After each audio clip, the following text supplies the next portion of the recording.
இது ரேஷன் கடையில் வாங்கின பாம் ஆயில். இதை பாம் ஆயிலில் பார்த்திங்கன்னா நம்ம கொழுப்பு தன்மை அதிகமாக இருக்கும், பித்தம் இருக்கும். இதில் இந்த பாம் ஆயில் எப்படி சுத்தப்படுத்துறதுன்ட்டு நம்ம பார்க்கலாம். வாங்க வீடியோக்குள்ளே போகலாம். சேனலை சப்ஸ்கிரைப் பண்ணுங்கள், பெல் பட்டனை கிளிக் பண்ணுங்கள், ஆல் நோட்டிஃபிகேஷன் பட்டனை கிளிக் பண்ணுங்கள், லைக் பண்ணுங்கள், ஷேர் பண்ணுங்கள், கமெண்ட் பண்ணுங்கள். இப்போ நம்ம முதல்ல அடுப்பை பற்ற வச்சுக்கலாம். அடுப்பு பற்ற வச்சுட்டு சட்டி நல்லா தொடச்சிட்டு காய வச்சுட்டு அடுப்பில் வைக்கலாம். சட்டி கொஞ்சம் சூடு ஏற பார்த்து நம்ம இந்த பாம் ஆயிலை கட் பண்ணி அதில் ஊற்றிக்கலாம்.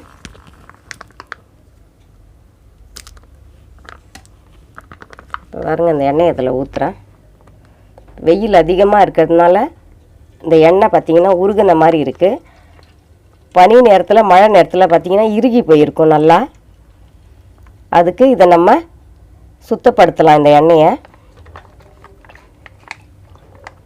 எண்ணெய் நல்லா சூடு ஏறணும்.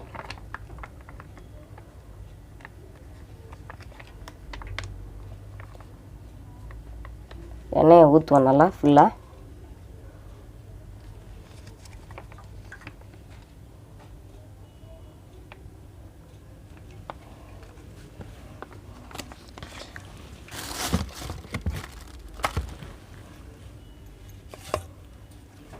இப்போ எண்ணெய் நல்லா காயணும் நம்மளுக்கு.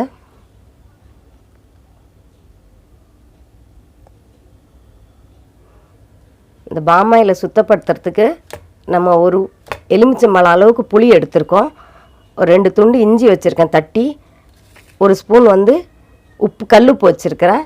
இப்போ இந்த புளியில் இந்த கல்லுப்பை வச்சு நம்ம நல்லா சுருட்டிக்கலாம். பாருங்க, இப்போ இந்த புளியில் நடுவில் வச்சு இது மாதிரி பண்ணிவிட்டு நம்ம நல்லா இதை பிசைஞ்சு விட்டுக்கலாம். அப்போ தான் இது உப்பு புளியெல்லாம் ஒன்றா சேர்ந்து இருக்கும். நீங்கள் ரொம்ப டைட்டாக உருண்டையாக உருட்டி போடாதீங்க. உருண்டையாக உருட்டி போட்டாக்கா நமக்கு இது திடீர்னு வெடிச்சிரும். அதனால் நல்லா இப்படி நசுக்கி தட்டே ஆக்கிட்டு போடுங்க. இப்போ இதை நசுக்கி வச்சுருக்கேன். இந்த இஞ்சி வச்சுருக்கிறேன். இப்போ எண்ணெய் காய பார்த்து நம்ம இதை ரெண்டையும் அதில் போட்டுக்கலாம். எண்ணெய் நல்லா காயட்டும். நமக்கு எண்ணெய் நல்லா சூடு ஏறிக்கிட்டு இருக்கு. இப்போ நமக்கு எண்ணெய் நல்லா சூடு ஏறிடுச்சு. இப்போ இந்த புளியை நம்ம பொறுமையாக போடுவோம். இதுக்குள்ளே இந்த இஞ்சி பாருங்கள், இந்த இஞ்சியும் போட்டுடலாம்.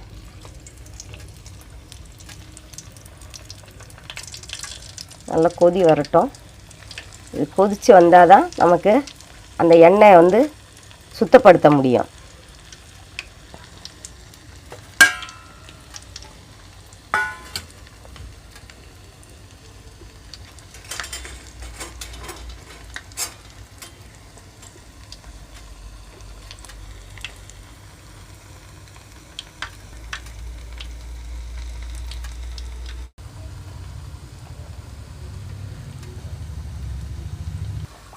இப்போ நமக்கு இந்த எண்ணெய் நல்லா கொதிச்சிருச்சு.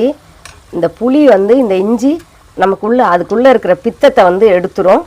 அதுக்குள்ளே கொழுப்பு தன்மை இருக்குது பாருங்கள், அதையும் எடுத்துரும்.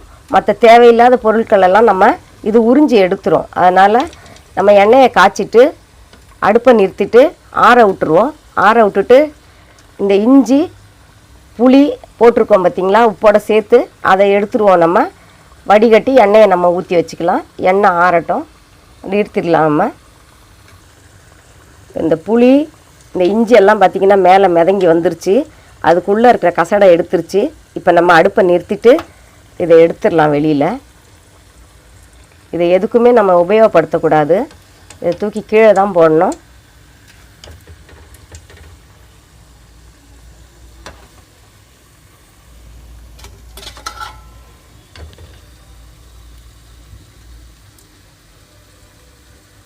இந்த புளி இஞ்செல்லாம் போட்டு காய்ச்ச பார்த்து பாருங்கள், எண்ணெய் நல்லா வாசனையாக இருக்குது கம கமன்ட்டு. இதை எடுத்து தூக்கி போட்டுடலாம்.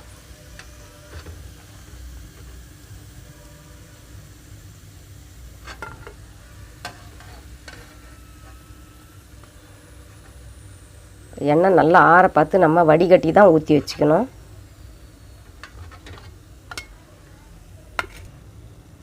இப்போ எண்ணெய் பார்த்திங்கன்னா நல்லா கடலெண்ணெய் மாதிரி இருக்குது, சுத்தமாயிடுச்சு எண்ணெய்.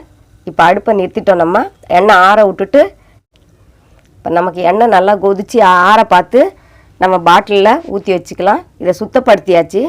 பார்த்திங்கன்னா இது நமக்கு இனி பயம் இல்லாமல் நம்ம யூஸ் பண்ணிக்கலாம். நீங்கள் பாட்டில்லையோ வேறு எண்ணெய் கேன்லேயோ ஊற்றி வச்சுக்கலாம்.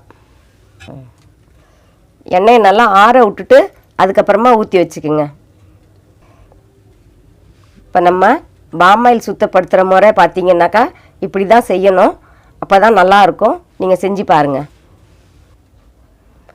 நம்ம சேனலை சப்ஸ்கிரைப் பண்ணுங்கள், பெல் பட்டன் அழுத்துங்க, ஆல் நோட்டிஃபிகேஷன் பட்டனை கிளிக் பண்ணுங்கள், லைக் பண்ணுங்கள், ஷேர் பண்ணுங்கள். தொடர்ந்து உங்கள் ஆதரவு தாங்க. மறக்காமல் சப்ஸ்கிரைப் பண்ணுங்கள்.